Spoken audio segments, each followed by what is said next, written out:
Thaina mamangayda yamna pikpa khungang macha amakhak leirame. Khungang aduda leiriba miyoi ayamba thabak su nomlaga zamna hingjaba miyoi ngaktani. Miyoi singdu puksial sengi minungsi sawi oijaba thinade amana amagi mateng pangnaduna nungsi sanana hingminai. Hariba khungang macha sida yamna luna sana tinajaba pungkak saubada ngairiba angang anikhak leirame. Makhoi anigi maming lemba amadi thoiba kaurame. Makhoi animak lairaba imungi masa ngaktani. Lembagi mapaga thoibagi mapaga su asuki matik luna sana tinai. Adubu laibak thibana makhoi animakki mama sing adudi nganna nongakhre. Lembagi mapa amadi thoibagi mapa makhoi anina saura basingjaudagi nung asauba kayama thugairaga madubu yonthoklaga makhoigi hingnanabagi lambi oiramme. Ayuk anganbadagi haugatlaga makhoi anigi mapadi singda nung taukhaiba satlammi. Lemba amadi thoiba punna sanaminaduna leihauramme. Ngaihak sanaraba matungda lembana hairakhi. Itaw, aidi sak yamna lamebu. Sak hana sarusira. Aduga amuk sanarase. Hoi itaw, yaye. Ado, aikhoidagi sak insang laurukhige. Aduga nakhoida punna sarasi. Itaw, laururano. Haujikina aikhoida oina sarasi. Aduga hore nungthin sanaba waraba kanda nakhoida amuk chalaga sarawalasi. Asumna hainaduna makhoi ani sak saminaramme. Ngayak leiraga sanjabungda satuna sanaramme. Asum tawna matamdi asum haukibana makhoi ani pakhang masa pharakle. Matam asida makhoi ani na hainaramme. Itaw thoiba aikhoi anisi haujikti pangal mapung pharaklabanina ipa ibungo anina thabak suba satlibasida aikhoisu inaduna hainanaba hotnasi. Karigumba aikhoina thabak suba mapung phana hairabadi pabung anibu potha handuna aikhoina nungaina thambibasu ngamdawribani. Hoi taw, adudi horense aisu aigi pabada hairage aduga nahaksu hairo. Makhoi aninabu yarabadi hayengdagi hekta thabak suba yaurusi. Numit adugi numidangni lembana mapabungda hairamme. Baba, nasa wa amatang haijage. Ipagi lemba, nang bukari hainingbage hayo. Baba, nasa aisu haujikti samu pangal saurakle. Aduna babagi thabakto mateng pangba oina aisu haija hongnaba hayengdagi babagi natung injerakke.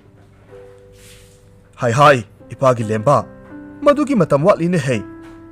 Isana phana saure sangle haina khanjarabasu ipagi mitadi nahakse pekta pekliba angangumna uribani ne. Aduga aikhoina suriba thabak asidi yamna khudong thiningai oiba thabak amani do. Karigumba laibak thibadagi singmaiga ningkhairakpa thoklabadi thawai phawba manga doribani ne. Asigumba khudong thiningai oiba thabak sidi ipana nangbu tahoningdine hei. Ipagi lemba nahakna karigumba sinpham amma hainingba tarabasu atopa sinpham haibadi lau subara sing chanbara ama tauroko. Baba, adugumba thabaktudi sel yamna phangde. Aduna aidi sel yamna phangba pababu nungaina thamgadaba thabak ama suningi. Lembana phana kana haijarabasu mapabungnadi makhoigi thabak adu yamna khudong thiningai oi haiduna pubiyu yaramde. Nakal amaromda thoibagisu adu mangai mapabungna yadre. Upay leitabana makhoi animag umangdo oina satuna sing yalasi hainaramme. Matam kharadi makhoi ani sing yanduna mapabonggi mateng pangba horaklamme. Nongmagi numit amadani lemba amasung thoiba makhoi ani makhoigi khulduki manak nakna leiba apikpa umang masa amada sing yanba satlamme. Ngaihak sing salaba matungda waraduna uzaw amagi makhada pothaduna leiramme. Thoibana hairakki. Itaw lemba, nangdi singbun kayamuk sanba ngamlabage. Itaw, yamna yamdrida. Singbun ahum mari tamak ngairi. Itaw gidi kayam yamlabage. Aigisu itaw ga adum manarida. Ado itaw, handak marakse, nong singi pibamsi mawang matade. Nongju nung samatam kaidre. Aduna aidi पाबा होइना सिंगमाइदा नुंग तख्वाइबा चटलिबसे यामना नुंसा थीरेबु होय इताउ अइसु मदु खंदुना लैरिबने अखोय अनीगी सिनफमसिना इमुंग पुबा ngamlabadi पाबा अनीबु पोथा हनबा यारबने अदुबु अखोयगी थबकसिदी cell फंगलिनी हाइना तौरिबसे ओंथोकना यामखिद्रे करीबु Surga पाबा होइसि नुंगाइना थमगदबनो खंद्रेदा तांजा असिदा करीनो खंगदबा यामना अहौबा मखोल अमा मखोय अनीना तारम्मे ngaihakti makhoi ani tingak yengnaduna lei aduga hojik takhiba makholdu kari oirabano haiduna hangnaramme ikui kuidana nupa ani khag makhoi ani tamna yamna phingna pakhatna sensilaklammi matawaduda makhoi anina kari taurabano haina hanglamme nupa ani duna lemba amadi thoiba makhoi ani gi mapabungdu singning khaibada yaukhre makhoi gi haksang tangkhai amadi nungjaw mayam singaduna nansinduna leihore haiduna पाउ तमलम्मे पाउसी ताबदगी मखोय अनि यामना फिंगना मफम अदुदा लाक्लम्मे अदुबु लाइबक थीबनी मखोय अनीगी मपाबुंगदुदी मसागी नुंसिरबा सक्तमसिंग उजबा फंगदना थवाई थाबना हानख्रे मतवसिदा मखोय अनीगी थमोयदी पुंकाई काइख्रे निंगमदबा कयाना pick थनख्रे असुमना मतम खरा हौख्रे मपाबुंग अनीगी मथौ मंगम पुमनमक पांगथोकबा लोइख्रे हौजिकती मरुप अनीदु हिंगनबगिदमक लंबी अमा थीरसी हाइनरम्मे अदुना मखोय अनि असुमना वा तानरम्मे इताउ लेंबा अखोय अनि मफम सिदा सुम लेरबदी मी ओइरेरोय अदुना अखोयनी खुंगंसी थादोक्तुना अतोपा लेबाक्ता चस्सी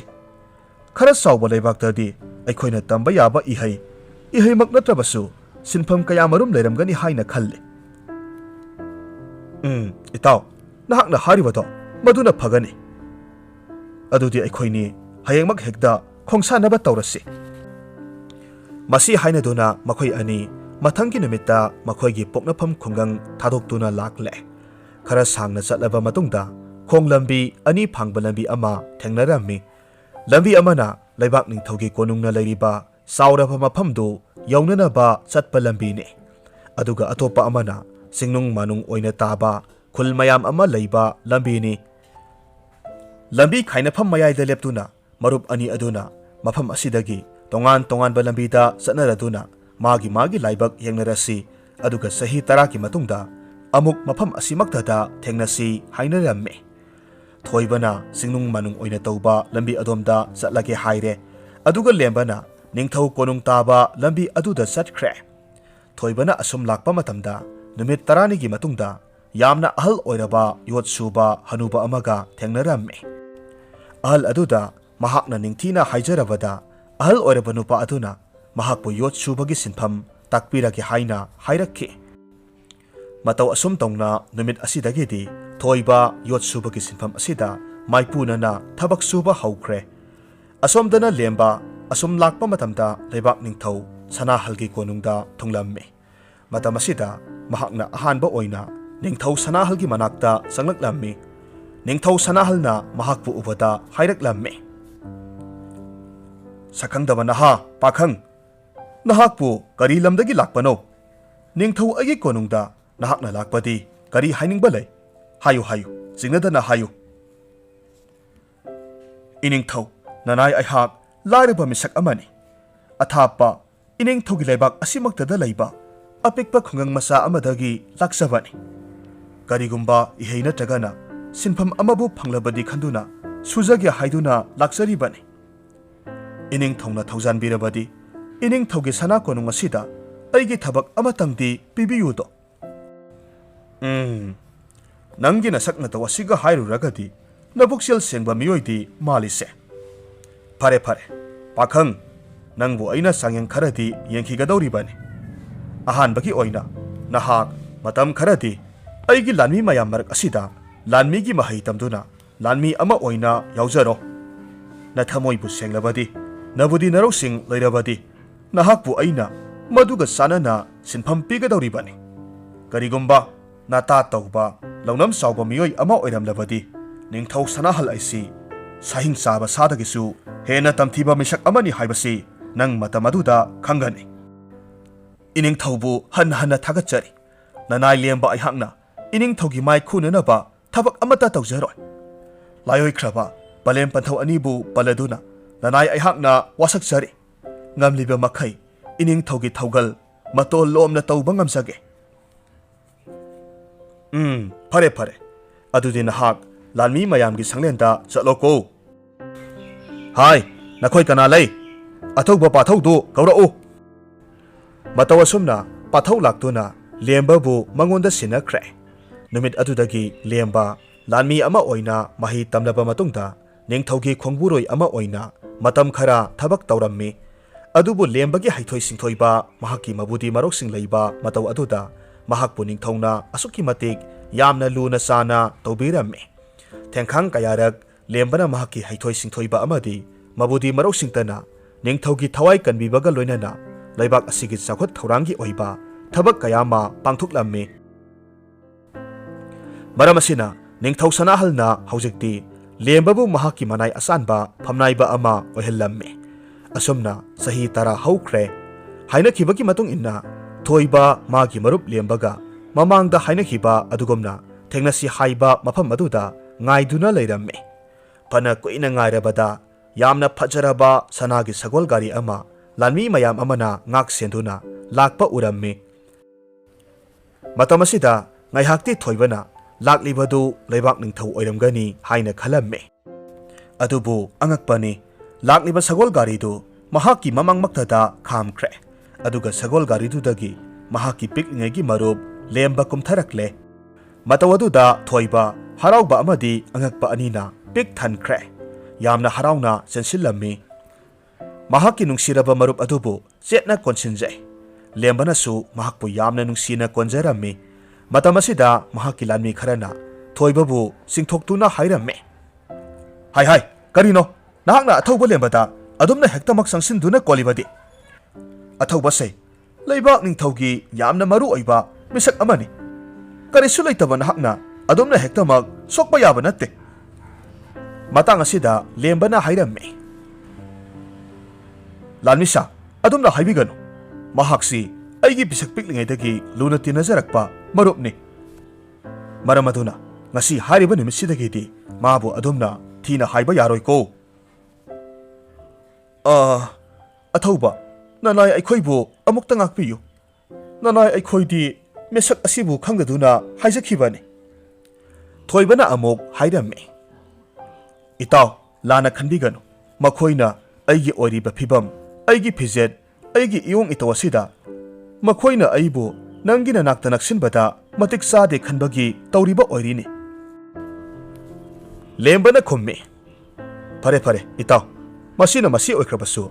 ꯅꯍꯥꯛꯄꯨ ꯍꯧꯖꯤꯛ ꯀꯔꯝꯅ ꯍꯤꯡꯂꯤꯕꯒꯦ ꯆꯍꯤ 10 ꯅꯍꯥꯛꯅ ꯀꯔꯤ ꯀꯔꯝꯕ ꯁꯤꯟꯐꯝ ꯄꯥꯏꯔꯕꯒꯦ ꯀꯔꯝꯅ ꯅꯍꯥꯛꯀꯤ ꯄꯨꯟꯁꯤꯅ ꯍꯤꯡꯂꯤꯕꯒꯦ ꯑꯩꯍꯥꯛꯇꯤ ꯅꯪꯅꯁꯨ ꯎꯔꯤꯕꯁꯤꯅꯤ ꯑꯩꯗꯤ ꯂꯩꯕꯥꯛ ꯅꯤꯡꯊꯧꯒꯤ ꯑꯆꯥꯟꯕ ꯃꯅꯥꯏ ꯑꯃ ꯑꯣꯏꯕ ꯉꯝꯖꯔꯦ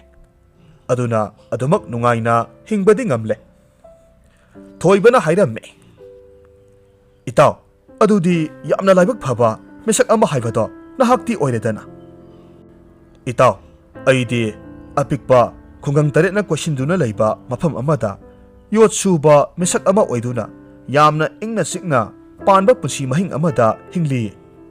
ꯑꯗꯨꯕꯨ ꯏꯇꯥꯎ ꯅꯍꯥꯛꯀꯤ ꯄꯨꯟꯁꯤ ꯃꯍꯤꯡ ꯑꯗꯨꯗꯒꯤꯗꯤ ꯌꯥꯝꯅ ꯈꯦꯠꯅꯔꯦ ꯋꯥꯠꯇ ꯄꯥꯗꯕ ꯍꯥꯏꯕ ꯑꯗꯨꯃꯛꯇꯤ ꯑꯣꯏꯗ꯭ꯔꯦ ꯑꯗꯨꯝ ꯑꯣꯏꯅꯃꯛ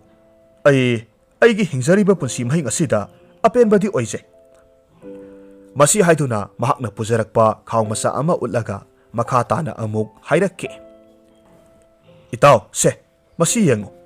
ꯃꯇꯝ ꯑꯃꯗ ꯑꯩꯈꯣꯏꯅꯤꯅ ꯌꯥꯝꯅ ꯄꯥꯝꯅ ꯆꯥꯈꯤꯕ ꯎ ꯃꯪꯒ꯭ꯔꯥꯗꯨꯅꯤ ꯑꯩꯅ ꯄꯨꯔꯛꯂꯤꯕꯁꯦ ꯉꯁꯤꯒꯤ ꯑꯍꯤꯡꯁꯤꯗꯤ ꯃꯐꯝ ꯑꯁ꯭ꯋꯥꯏꯒꯤ ꯑꯅꯛꯄ ꯎꯃꯪ ꯃꯆꯥ ꯑꯃꯗ ꯂꯩꯔꯁꯤ ꯑꯗꯨꯒ ꯄꯨꯟꯅ ꯆꯥꯃꯤꯟꯅꯔꯁꯤ ꯑꯍꯤꯡꯒꯤ ꯃꯇꯝꯗ ꯑꯩꯈꯣꯏ ꯑꯅꯤꯅ ꯊꯥꯏꯅ ꯊꯥ ꯊꯋꯥꯟꯃꯤꯆꯥꯛ ꯌꯦꯡꯂꯒ ꯅꯨꯡꯁꯤꯕ ꯋꯥꯔꯤ ꯀꯌꯥꯃꯨꯛ ꯁꯥꯟꯅꯈꯤꯕꯗꯣ ꯃꯁꯤꯒꯤ ꯃꯇꯨꯡꯗ ꯂꯦꯝꯕꯅ ꯃꯍꯥꯛꯀ ꯂꯥꯛꯃꯤꯟꯅꯔꯤꯕ ꯂꯥꯟꯃꯤꯁꯤꯡ ꯑꯗꯨꯗ ꯑꯣꯟꯁꯤꯜꯂꯒ ꯃꯈꯣꯏ ꯃꯐꯝꯁꯤ ꯊꯥꯗꯣꯛꯇꯨꯅ ꯆꯠꯈ꯭ꯔꯣ ꯍꯌꯦꯡ ꯃꯍꯥꯛꯅ ꯍꯜꯂꯛꯅꯅꯕ ꯁꯒꯣꯜ ꯒꯥꯔꯤ ꯑꯃꯇꯪꯗꯤ ꯊꯅꯝꯃꯨ ꯍꯥꯏꯔꯝꯃꯦ ꯑꯍꯥꯟꯕꯗꯗꯤ ꯂꯥꯟꯃꯤꯁꯤꯡ ꯑꯗꯨꯅ ꯋꯥꯐꯝꯗꯨ ꯌꯥꯔꯝꯗꯦ ꯃꯔꯝꯗꯤ ꯂꯦꯝꯕꯁꯤ ꯍꯧꯖꯤꯛꯇꯤ ꯂꯩꯕꯥꯛ ꯅꯤꯡꯊꯧꯒꯤ ꯌꯥꯝꯅ ꯃꯔꯨ ꯑꯣꯏꯕ ꯃꯤꯁꯛ ꯑꯃ ꯑꯣꯏꯔꯕꯅꯤꯅ ꯑꯆꯤꯛꯄ ꯑꯍꯥꯡꯕ ꯂꯝꯍꯥꯡ ꯑꯗꯨꯗ ꯃꯇꯣꯝꯇ ꯊꯅꯝꯕ ꯄꯥꯝꯗꯕꯒꯤ ꯑꯣꯏꯔꯝꯃꯤ ꯑꯗꯨꯕꯨ ꯂꯦꯝꯕꯅ ꯌꯥꯗꯕꯗꯒꯤ ꯂꯥꯟꯃꯤꯁꯤꯡ ꯑꯗꯨꯁꯨ ꯎꯄꯥꯏ ꯂꯩꯇ꯭ꯔꯦ ꯁꯒꯣꯜ ꯑꯃ ꯊꯅꯝꯗꯨꯅ ꯆꯠꯈ꯭ꯔꯦ ꯑꯍꯤꯡꯒꯤ ꯃꯇꯝ ꯑꯣꯏꯔꯕꯗ ꯃꯈꯣꯏ ꯑꯅꯤ ꯃꯅꯥꯛ ꯅꯛꯄ ꯎꯃꯪ ꯃꯆꯥ ꯑꯃꯗ ꯁꯤꯡ ꯈꯔ ꯄꯩꯈꯠꯇꯨꯅ ꯊꯥꯔꯝꯃꯤ ꯑꯍꯤꯡꯗꯨꯃ ꯃꯈꯣꯏ ꯋꯥꯔꯤ ꯁꯥꯅꯗꯨꯅ ꯂꯦꯟꯅꯕ ꯊꯧꯔꯥꯡ ꯇꯧꯔꯝꯃꯤ ꯃꯩꯖꯥꯎ ꯑꯃ ꯍꯧꯔꯒ ꯑꯀꯣꯏꯕ ꯑꯗꯨꯗ ꯃꯈꯣꯏ ꯑꯅꯤꯅ ꯐꯝꯂꯝꯃꯤ ꯑꯗꯨꯒ ꯊꯣꯏꯕꯅ ꯄꯨꯔꯛꯄ ꯎ ꯃꯪꯒ꯭ꯔꯥꯗꯨ ꯃꯩꯖꯥꯎ ꯑꯗꯨꯗ ꯂꯧꯔꯒ ꯃꯈꯣꯏ ꯑꯅꯤ ꯆꯥꯃꯤꯟꯅꯔꯝꯃꯤ ꯃꯈꯣꯏ ꯑꯅꯤꯅ ꯃꯇꯧ ꯀꯔꯝꯅ ꯆꯍꯤ 10 ꯑꯁꯤꯗ ꯀꯝꯗꯧꯅ ꯂꯦꯜꯂꯛꯈꯤꯕ ꯀꯝꯗꯧꯅ ꯍꯧꯖꯤꯛ ꯃꯈꯣꯏꯅ ꯑꯣꯏꯔꯤꯕ ꯄꯨꯟꯁꯤ ꯃꯍꯤꯡ ꯑꯁꯤꯗ ꯍꯤꯡꯂꯛꯈꯤꯕ ꯃꯁꯤꯒꯤ ꯃꯔꯝꯗ ꯋꯥꯔꯤ ꯁꯥꯅꯔꯝꯃꯤ ꯉꯥꯏꯍꯥꯛꯀꯤ ꯃꯇꯨꯡꯗ ꯂꯦꯝꯕꯅ ꯑꯃꯨꯛ ꯍꯥꯏꯔꯛꯈꯤ ꯏꯇꯥꯎ ꯅꯍꯥꯛꯀꯤ ꯎ ꯃꯪꯒ꯭ꯔꯥꯁꯤꯗꯤ ꯑꯣꯟꯊꯣꯛꯅ ꯍꯥꯎꯈ꯭ꯔꯦ ꯃꯁꯤꯒꯤ ꯃꯍꯥꯎꯁꯤ ꯐꯪꯂꯛꯇꯕ ꯌꯥꯝꯅ ꯀꯨꯏꯔꯦ ꯑꯩꯍꯥꯛꯇꯤ ꯑꯗꯨꯒ ꯏꯇꯥꯎ ꯑꯩꯈꯣꯏ ꯑꯅꯤꯁꯦ ꯑꯃꯅ ꯑꯃꯒꯤ ꯄꯨꯟꯁꯤ ꯃꯍꯤꯡꯁꯤ ꯀꯔꯝ ꯇꯧꯅ ꯍꯤꯡꯅꯔꯤꯕꯒꯦ ꯍꯥꯏꯕꯗꯨ ꯈꯪꯅꯅꯕ ꯅꯪꯁꯨ ꯑꯩꯒꯤ ꯏꯅꯥꯛꯇ ꯃꯇꯝ ꯈꯔ ꯂꯩꯔꯨ ꯂꯥꯛꯑꯣ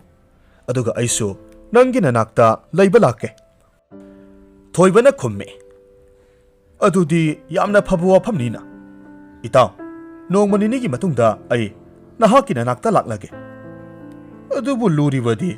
ꯑꯩꯗꯤ ꯅꯍꯥꯛꯀꯤ ꯂꯩꯕꯥꯛꯇꯣ ꯈꯪꯂꯣꯏ ꯀꯔꯝꯅ ꯂꯥꯛꯀꯅꯤ ꯏꯇꯥꯎ ꯃꯗꯨꯒꯤꯗꯤ ꯅꯍꯥꯛ ꯀꯔꯤꯁꯨ ꯈꯜꯂꯨꯅꯨ ꯑꯩꯒꯤ ꯂꯥꯟꯃꯤ ꯊꯥꯔꯛꯀꯦ ꯅꯍꯥꯛꯅ ꯅꯪꯒꯤ ꯂꯩꯐꯝ ꯑꯗꯨꯗ ꯇꯥꯛꯂꯝꯃꯨ ꯃꯈꯣꯏꯗꯤ ꯂꯩꯕꯥꯛ ꯁꯤꯟꯕ ꯊꯨꯡꯅ ꯈꯪꯕꯅꯤ ꯑꯁꯨꯝꯅ ꯍꯥꯏꯅꯗꯨꯅ ꯅꯨꯃꯤꯠ ꯑꯗꯨꯃ ꯍꯧꯈ꯭ꯔꯦ ꯍꯥꯏꯅꯈꯤꯕꯒꯤ ꯃꯇꯨꯡ ꯏꯟꯅ ꯅꯣꯡꯃ ꯅꯤꯅꯤꯒꯤ ꯃꯇꯨꯡꯗ ꯂꯦꯝꯕꯒꯤ ꯂꯥꯟꯃꯤ ꯈꯔꯅ ꯊꯣꯏꯕꯅ ꯂꯩꯔꯤꯕ ꯌꯨꯝ ꯑꯗꯨꯗ ꯂꯥꯛꯂꯝꯃꯤ ꯃꯇꯝ ꯑꯗꯨꯗ ꯊꯣꯏꯕꯗꯤ ꯃꯍꯥꯛꯀꯤ ꯌꯣꯠ ꯁꯨꯐꯝ ꯑꯗꯨꯗ ꯊꯕꯛ ꯁꯨꯗꯨꯅ ꯂꯩꯔꯝꯃꯤ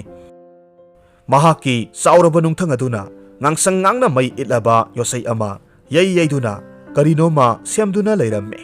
ꯂꯥꯟꯃꯤ ꯑꯗꯨꯅ ꯌꯨꯝ ꯑꯁꯤꯕꯨ ꯃꯤ ꯂꯩꯕ꯭ꯔꯥ ꯍꯥꯏꯗꯨꯅ ꯍꯟꯖꯤꯟ ꯍꯟꯖꯤꯟ ꯍꯪꯖꯔꯝꯃꯤ ꯑꯗꯨꯕꯨ ꯊꯣꯏꯕꯗꯤ ꯌꯣꯠ ꯁꯨꯕꯒꯤ ꯃꯈꯣꯜ ꯑꯗꯨꯅ ꯇꯥꯔꯝꯗꯦ ꯀꯣꯟꯅ ꯊꯪꯗꯗꯤ ꯂꯥꯟꯃꯤ ꯑꯗꯨꯅ ꯊꯣꯡꯗꯨ ꯍꯥꯡꯗꯣꯛꯂꯒ ꯏꯃꯨꯡꯗ ꯆꯪꯂꯛꯂꯝꯃꯤ ꯑꯗꯨꯒ ꯈꯔ ꯁꯥꯎꯔꯞꯅ ꯍꯥꯏꯔꯛꯂꯝꯃꯤ ꯏꯇꯥꯎ ꯍꯥꯏꯅ ꯍꯥꯏꯒꯗ꯭ꯔꯥ ꯏꯌꯥꯝꯕ ꯍꯥꯏꯅ ꯍꯥꯏꯒꯗ꯭ꯔꯥ ꯑꯁꯨꯛ ꯌꯥꯝꯅ ꯀꯟꯅ ꯀꯧꯔꯤꯕ ꯑꯁꯤꯕꯨ ꯇꯥꯕꯤꯗ꯭ꯔꯕꯔꯣ ꯑꯩꯍꯥꯛꯁꯦ ꯑꯊꯧꯕ ꯂꯦꯝꯕꯒꯤ ꯂꯥꯟꯃꯤꯅꯤ ꯑꯊꯧꯕꯅ ꯅꯍꯥꯛꯄꯨ ꯂꯧꯔꯨꯅꯕ ꯊꯥꯔꯛꯄꯅꯤ ꯊꯣꯏꯕꯅ ꯈꯨꯝꯃꯤ ꯑꯣ ꯏꯍꯦ ꯏꯇꯥꯎ ꯍꯥꯏꯅ ꯑꯗꯨꯝ ꯀꯧꯕꯤꯔꯣ ꯑꯩꯁꯤ ꯁꯣꯝꯗ ꯌꯣꯠ ꯁꯨꯔꯒ ꯂꯩꯕꯁꯤꯗ ꯇꯥꯖꯍꯧꯗ꯭ꯔꯦ ꯌꯥꯅꯤ ꯉꯥꯏꯍꯥꯛꯇꯪ ꯐꯤꯗꯥ ꯑꯁꯤꯗ ꯂꯦꯡꯁꯤꯟꯕꯤꯌꯨ ꯑꯩ ꯐꯤꯔꯣꯜ ꯈꯔꯗꯪ ꯌꯣꯝꯁꯤꯟꯖꯔꯛꯈꯤꯒꯦ ꯑꯁꯨꯝꯅ ꯍꯥꯏꯗꯨꯅ ꯊꯣꯏꯕ ꯃꯥꯅ ꯁꯦꯠꯅ ꯆꯥꯅꯅꯕ ꯃꯐꯤ ꯈꯔ ꯌꯣꯝꯗꯨꯅ ꯈꯥꯎ ꯑꯃꯗ ꯍꯥꯞꯆꯤꯜꯂꯝꯃꯤ ꯃꯍꯥꯛꯀꯤ ꯅꯨꯡꯁꯤꯔꯕ ꯃꯔꯨꯞ ꯂꯦꯝꯕꯒꯤꯗꯃꯛ ꯈꯨꯗꯣꯜ ꯃꯆꯥ ꯑꯃꯁꯨ ꯌꯣꯝꯁꯤꯜꯂꯛꯂꯝꯃꯤ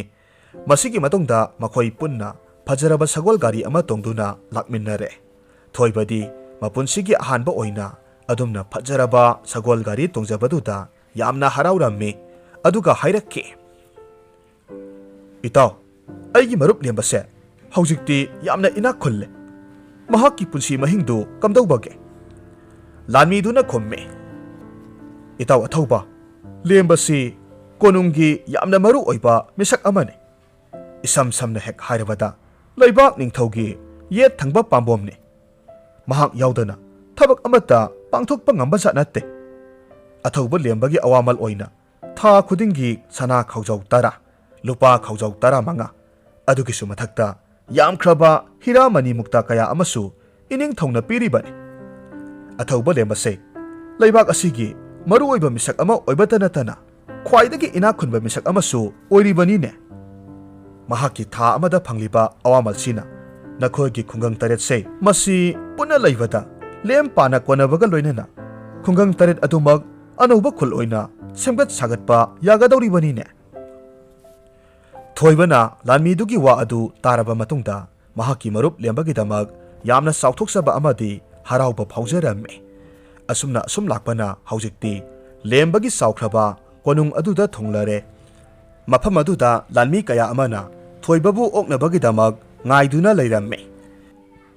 ꯃꯅꯥꯏ ꯑꯃꯗꯤ ꯂꯥꯟꯃꯤꯁꯤꯡ ꯑꯗꯨꯒꯤ ꯃꯔꯛꯇ ꯂꯦꯝꯕꯒꯤ ꯃꯅꯥꯏ ꯑꯆꯥꯟꯕ ꯑꯣꯏꯔꯤꯕ ꯄꯨꯔꯦꯟꯅ ꯍꯥꯏꯔꯛꯂꯝꯃꯤ ꯂꯦꯡꯁꯤꯟꯕꯤꯔꯛꯎ ꯑꯊꯧꯕ ꯂꯦꯝꯕꯒꯤ ꯃꯔꯨꯞ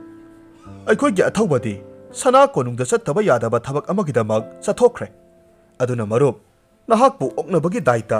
ꯑꯩꯅ ꯄꯨꯖꯔꯝꯂꯤꯕꯅꯤ ꯑꯩꯒꯤ ꯏꯃꯤꯡ ꯄꯨꯔꯦꯟ ꯀꯧꯖꯩ ꯑꯗꯨꯅ ꯃꯔꯨꯞꯅꯁꯨ ꯄꯨꯔꯦꯟ ꯍꯥꯏꯅ ꯑꯗꯨꯃꯛ ꯃꯤꯡꯒꯧꯕꯤꯌꯨ ꯑꯗꯨꯗꯤ ꯃꯔꯨꯞ ꯀꯣꯅꯨꯡꯗ ꯆꯪꯂꯁꯤ Thoibasu Purenga Wari Sana Sanaduna Konung Aduda Sanglaklamme Konungdu Asuki Matik Yamna Phajai Mafam Khuding Sanana Leiteng Oiramme Purena Lembagi Konung Adubu Sinba Thungna Pubiduna Yenghallamme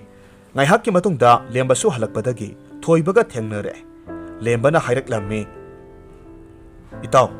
Nahakna Aigi Konung Sida Lakpada Aina Nangbu Oktuna Ngairamdi Haiduna Waruganuko Sana Konungda Sattaba Yadaba Tabak Amagidamak Ai Sathok Itawsu Lamsang Lakpagi Waram Lagani Sana Bakara Langhange Madu Samin Naraga Nungaina Pothana Batorasi Thoibasu Hoi Hairame Aduga Mahakna Purakiba Kudol Masadu Mahaki Marupta Pirame Lembana Madu Hangduktuna Yengluba Matamdadi Lemba Amadi Thoiba Makoi Anigi Yotna Saba Mitam Ama Oiduna Lairamle Madu Ubada Lemba Yamna Nungsina Amadi Harauna Loksinduna Mahaki Kada Ningthina Laiteng Oina Thamkre Masidagi Makoi Ani Punna Asa Athak Taurame Thoibadi Sanaba Mathelukoi Mayam Adu Uba Matamda Angakpa Phauramme Asuk Yamba Mathelukoi Asidi Mahaki Punsi Asida Amukta Phauba Uraktri Hairame Marup Anidu Harau Harau Wari Watai Kaya Marum Sanaduna Punna Samin Thakminarame Tanja Asida Konungdaki Chithi Amakhak Tharaklamme Chithidu Paraba Matungda Lembana Mahaki Marupta Hayengsi Konungda Atopa Leibaki Miyoi Khara Lakadauri Aduna Phajaraba Saklen Ama Konungda Singadauri Hairiba Saklen Aduda Mahaksu Saruk Yanaba Hairame Adubu Thoibunadi Mahakna Setna Sananaba Masu Taba Pizol Amata Leite Matau Kamdongna Konungda Saklen Adu Saruk Yagadauri Bano Hairame Matamasida Lembana Mahaki Manai Asanbada Magi Marup Kidamak Phajaraba Pizol Amatu Nanaba Hairame Masidagi Puren Amadi Thoiba Makoi Ani Lembagi Pizol Tunanaba Laibanupa Adugi Manakta Laklamme Aduga Tanglaba Lang Sanagi Pizol Kaya Ama Puthoraktuna Thoibagisu Masaga Sanaba Pizol Ama Tukre Matangi Namita Makoi Punna Sana Konungda Thunglaramme Lembana Laibak Ningthauda Mahaki Nungsiraba Marup Adubu Saktaklamme Ningthongna Thoibada Hairake Thoiba Nahakti Kari Kari Honaribage Thoibana Hairame Mahakti Isam Samba Sinmi Amani Yot Subana Sinpam Oiduna Mahak Hingjari Hairame Ningthau Sanahalna Thoibagi Pukning Thogat Biduna Wahi Kaya Ama Hairame Makoigi Oinadi Yot Suba Hairiba Sinpamsi Yamna Maru Oiba Sinpamne Nong Maninigi Matungda Haina Kibagum Lembaga Purenga Punna Thoibagi Manakta Amok Thoibagi Mayomda Laklamme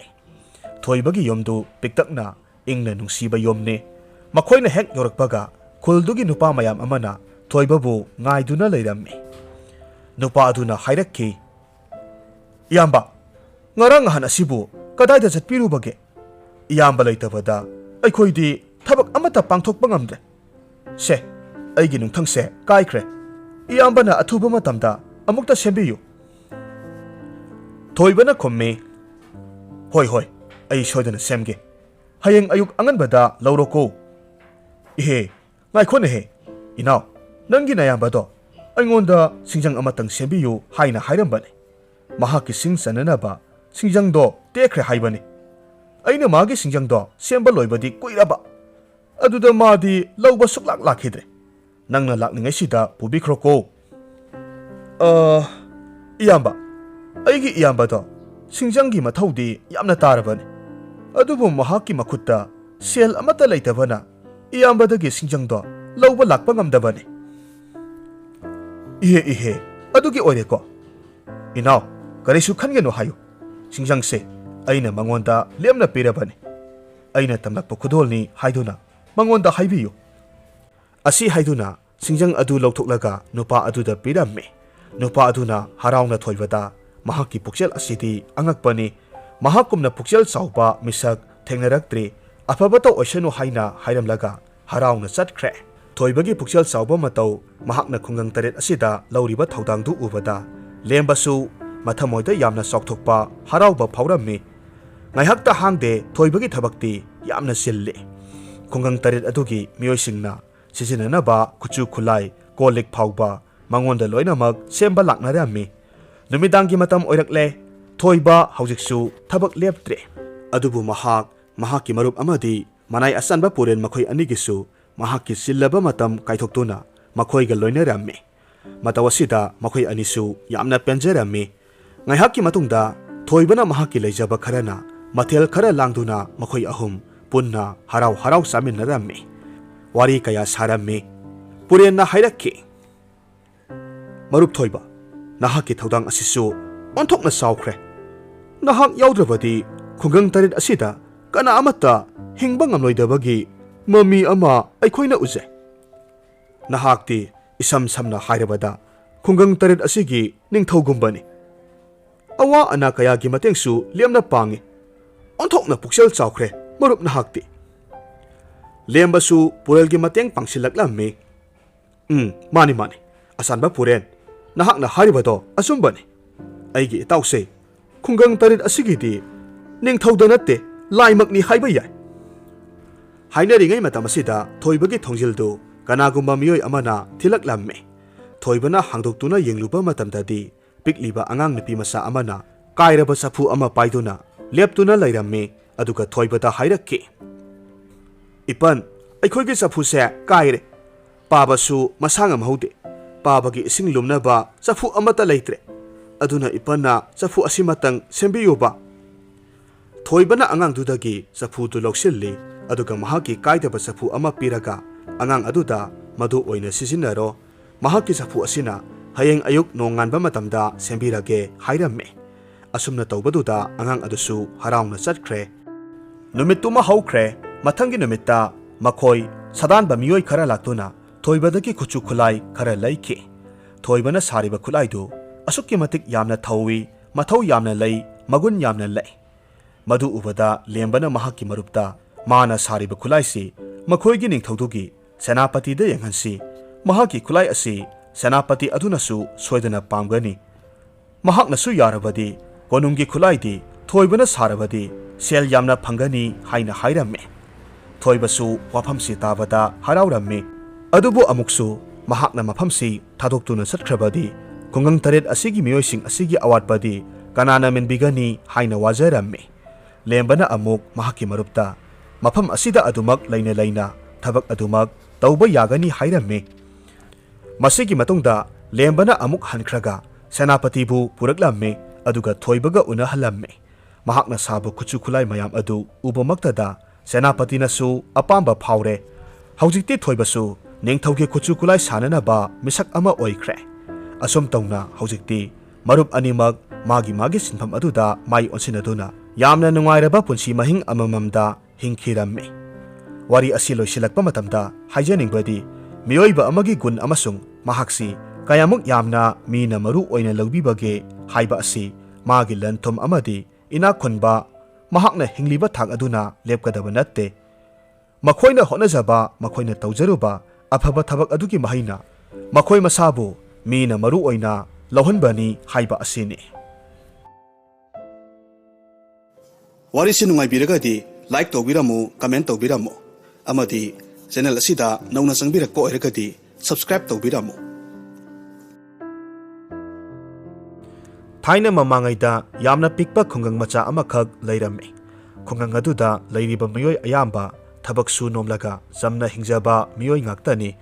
Mioi Singdu Puksial Sengi Minungsi Sawi Oijaba Thinade Amana Amagi Mateng Pangnaduna Nungsi Sanana Hingminai Hariba Khungang Macha Sida Yamna Luna Sana Tinajaba Pungkak Saubada Ngairiba Angang Ani Khag Lairame Makoi Anigi Maming Lemba Amadi Thoiba Kaurami Makoi Animak Lairaba Imungi Masa Ngaktani Lembagi Mapaga Thoibagi Mapagasu Asuki Matik Luna Sana Tinai Adubu Laibak Thibana Makoi Animaki Mama Singadudi Nganna Nwangakre Lembagi Mapa Amadi Thoibagi Mapa Makoi Anina Saura Basingjaudagi Nung Asauba Kayama Tugairaga Madubu Yon Toklaga Makoigi Hingnabagi Lambi Oirame Ayuk Anganbadagi Haugatlaga Makoi Anigi Mapadi Singda Nung Taukaiba Salami Lemba Amadi Thoiba Punna Sanaminaduna Laihauramme Ngaihak Sanaraba Matungda Lembana Hairaki Itaw Aidi Sak Yamna Lamebu Sak Hana Sarusira